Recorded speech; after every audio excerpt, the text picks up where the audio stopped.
All right, so Greek wars. Now, every civilization, every country, everything is going to have some type of military background, wars that they fought. But for Greece, there's two big wars, and there was a really big peace time period in between those two wars. So, a quick overview. We've got the Persian War. Now, just like the name says, it's Greece versus Persia, and it's going to be a fight for political independence. And then we've got the Peloponnesian War. Now, after the Persian War, there's a great deal of peace and prosperity, and the cities are going to flourish and all of these really good things. And then we have a fight. The Peloponnesian War is actually Sparta and Athens are going to get some friends, some allies, and they're going to fight each other. Basically because Sparta gets jealous of Athens' ability to be a trade center and have all of this awesome stuff happening for it. But we have to start with the Persian War because this is where the jealousy starts for Sparta. So during the Persian War, and if you look at the number, we're actually going down. This is a very long war. It's a bunch of different battles. It's a bunch of different little areas. But during the Persian War, Athens and Sparta are going to unite underneath one basically banner of Greece to fight the Persians. Now, Sparta and Athens have a third city in the area, and that's the city of Troy. Now, Sparta and Athens are over here on the mainland, and Troy is going to be over here on Asia Minor. And so Persia is going to come this way, and they're going to capture Troy, which isn't that big of a deal, except for that Troy is a trading city. And then Persia keeps going all the way around. They go the land way. It's a little bit easier. They don't have to go across the Aegean Sea. They can take their time. They can take over farms. They can gain stuff along the way. And then once they get to Athens, they send a messenger to both Athens and Sparta and say, hey, if you declare loyalty to Persia, we won't kill your people, and you'll just have to convert to our way of doing things and all of this stuff. Well, Athens and Sparta, they are independent. They're not going to be taken over by this outsider. So they unite and they come up with a way to keep Persia out of the mainland. There's a couple really big battles, and the two biggest battles that we need to know about are going to happen inside or on the coast of the Aegean Sea. The first one is in the city of Marathon. Now, Marathon is up closer this way, up to the north, and here it is, Marathon. And Athens is the one that has to protect that one the most because it's closer, but who has the best military? That would be Sparta. So Athens is like, hey, yo, send some people. We need some help. And Sparta's like, no, I'm good. Thanks, though. And so Athens is like, all right, well, now I have to figure out how to protect it. And once they figure out actually how to protect it and they win, they are going to send a messenger running from city to city announcing that the Athenians actually won against the Persians and the Spartans were nowhere to be found. And they're going, nana, nana, boo, boo, we did it without you. And that's kind of a big deal for the Spartans because before that they were the end all be all. And you had to have the Spartans to win a battle. Well, the Athenians just proved you don't. The second really big battle for Athens is going to be Salamis. Now, Salamis is a naval battle, so it's on boats. Again, Sparta is supposed to be the big military winner, and Athens has the navy. So when they win this really big second, it's called a campaign if you're military, Athens is like, whoa, look at us, we did it. That's not to say that the Spartans didn't hold off the Persians a really long time, especially at the Battle of Thermopylae, which is the basis of the movie 300. Sparta did do a lot and it did help, but Athens is going to be bigger because it was so unpredictable. Nobody realized that Athens could actually pull this off with a group of soldiers that only had to spend 2 years in the military for their lifetime. And Sparta, that's what they were known for. Everybody was in the military. So it was a really big deal. And Athens is going to be credited with preserving the independence of all of Greece, not just Athens, but all of Greece. So Sparta's just kind of sitting back there thinking, what just happened? How can I explain this when Athens is being credited with all of this awesomeness? Now, that's going to happen. Sparta's going to go home. Persian War is going to end. And then Athens is going to have this democratic leader. Now, remember, in the democracy of Athens, it's a direct democracy. And so everybody had to vote. And so this dude named Pericles is going to win the popular vote, and he's going to be in charge after the Persian War. Well, the Persians were real good about destroying landmarks, buildings, like the Parthenon. So Pericles is going to do a couple things. The first thing he's going to do is he's going to extend democracy. So adult males, again, still citizens, are going to have an equal voice. So your money, how much money you have, how big your house is, how many slaves you have, that doesn't matter in the golden age of Pericles. Side note, remember, anytime I say golden age, we think of a party. There's going to be a lot of really good stuff happening. Okay, going back.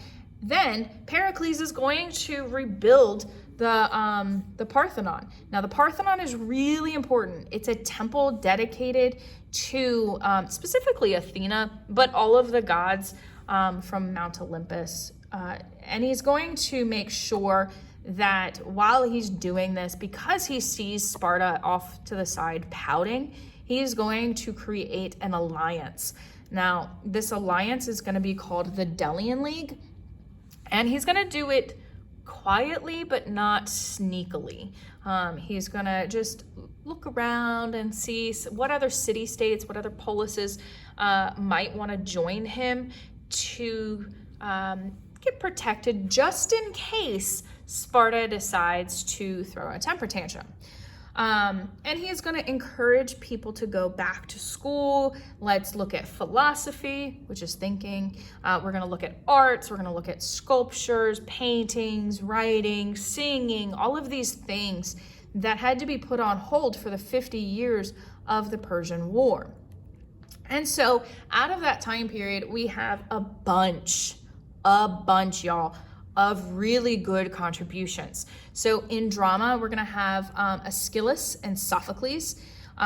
Aeschylus is going to be the father of tragedy. Remember, tragedy is just sad stories. That's it. And so he's the first one that's going to come up with plays and stories and books and all of those things. And then we have Sophocles. Now, Sophocles is going to be Greek tragedies, and that's a really big differentiation because Aeschylus is going to be the overall dude, but Sophocles is going to look at just the Greek tragedy, and that's going to be important when you look forward into time and how it's still being used today. So that's overall drama. Now in poetry, we've got Homer. Now, Homer, you guys in English are either have read or going to read the Iliad and the Odyssey. Both of these are just really long stories. The Odyssey is about a guy named Odysseus trying to get home after the Trojan War. Trojan War, we've talked about that a little bit. And it takes him 10 years to get home because of all of these things that he keeps running into. Now, the cool thing about Homer is that Homer is a blind dude. So how does he write stories? How does he write poetry? He dictates or he says them and somebody else writes them down. So we have to remember those things. In history, we've got Herodotus and Thucydides. Now, Herodotus is going to write about a lot of history. He's credited with being the first historian. just because of what he wrote. And then you've got Thucydides, who's going to write about the Peloponnesian War, which means, if we pay attention, this dude, Herodotus, is older than this dude, Thucydides, because this one didn't happen until after the Golden Age. Okay? Then we have sculpture. Now, sculpture is really important in Greece because of the amount of sculptures that they create. But one dude in particular is important because his name is Phidias, and he is going to create the statue of Zeus at Olympia, but he's also going to rebuild the Parthenon. Pericles is going to pay him to not just rebuild the Parthenon with Athena and Zeus and all the other gods and goddesses, but also to make it more beautiful, more ornate, and to create columns and all of these other pieces that are going to stick around for a really long time. Now, some of the columns that Phidias is going to use, he's going to have a Doric, and that's going to be the most simplistic, and that's also means it's the least expensive. You see these a lot around on plantation houses. You can see different types of columns on a lot of different houses. You have your Ionic. Now, if you look at it, if you look at just that side, it looks like a cinnamon bun, which is also why it's called a cinnamon bun column. Or if you look at it, they kind of look like eyeballs. So that's a way to remember it. Ionic, eyes, eyeballs. And then last we have the Corinthian. Now, Corinthian is the fanciest. It's the most time consuming, which also means it's the most expensive to make. And if you're going to use a Corinthian column, that means you've got money to spend. If we go back to people, we've got math and science and history. I'm sorry, we already did history. We've got science first. We've got Archimedes. Now, Archimedes is going to be still one of the greatest scientists because of what he comes up with. He comes up with this Archimedes screw. If you've ever used a drill and a screw or have a well at your house, Archimedes is the one that came up with the process in which we can use those things. He's also going to come up with the lever system, so the pulley system, and how to use that to lift heavy things. So in construction, Archimedes is going to be credited with that. Next, we have Hippocrates. He is the father of medicine. Every doctor that you've met is going to take something called the Hippocratic Oath, and it talks about doing no evil, not harming people. It's going to talk about how to help people, and he's going to come up with the method in which scientists, medical scientists, doctors treat people. And then in math, because they kind of go together, I know we dislike them in school, but math and science do go together. You've got Euclid, who comes up with the geometry, so shapes, all of this stuff that goes with shape. And then you've got Pythagoras, who he comes up with the Pythagorean theorem to figure out the area of the triangle, a squared plus b squared equals c squared. And those two big pieces are important when we're talking about building buildings and figuring out what can we put inside them and what kind of materials to use. So those are really big pieces of the puzzle. Next, we've got philosophy. Philosophy is just thinking, and why do we think the way that we think? Should we start thinking different ways? What questions can we ask to become better thinkers? That type of stuff. So first, we've got Socrates. Socrates is considered the father of philosophy. He's the first one that's going to say, whoa, chill out. Let's think about this, and how can we change it? What better ways can we do it?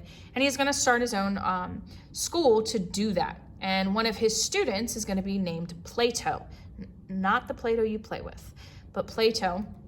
He's a student of Socrates, and he's going to write a book called The Republic. The Republic is looking at the government and all of the things that go into the government and how we can make the government better. And do we actually need the government? And just like Socrates, after Socrates is actually banished from Greece, he's going to start a school of his own. And that's going to be called Lyceum, I think it's called. And it's about thinking and it's still learning and how to argue and how to question and all of that fun stuff. And one of his students is going to be named Aristotle. Now, Aristotle is going to be a big dude, not just because he's a student of Plato, but also because he's going to tutor a guy named Alexander. And Alexander is going to be really important after the Peloponnesian War. So, how do we see the Greek symbols and pictures and math and science and all of this stuff today? We still see it in the names of things. So we've got the Apollo space program. Apollo, come on now. You should know that as a god. We've got the Achilles heel, and that is the legend of Achilles and how his one weak spot was his heel because his mom couldn't touch the water when she dipped him in to keep him safe. So that's the one spot that could be hurt, and that's what's going to bring him down. We've got the Olympic Games. Now, this did actually start during Greece. It was just played by men because they were naked, and it did have the laurel wreaths around the head as a crown. But it's going to continue even today, even though it just got pushed off. It's going to continue as a way to show who's the best at certain sports. You've got your Trojan horse. That's the story behind the Trojan War, and hiding the military men inside of the horse as a gift, and so it's hiding something in plain view. This is really important when it comes to, like, I don't know, computer viruses, and it's a Trojan horse. You open up an email and it releases a virus into your computer. So we're looking at the columns. You've got the Corinthian Supreme Court. Corinthian means fancy, so it's going to be the most expensive, and that's what's going to be on the Supreme Court building. We've got the Doric columns on the Capitol building, so it's going to be the least expensive, so it shouldn't be where the most money is spent. And then on the White House, we have the Ionic columns. So we've got the middle, lowest, and highest. So who should have the most power, that type of stuff.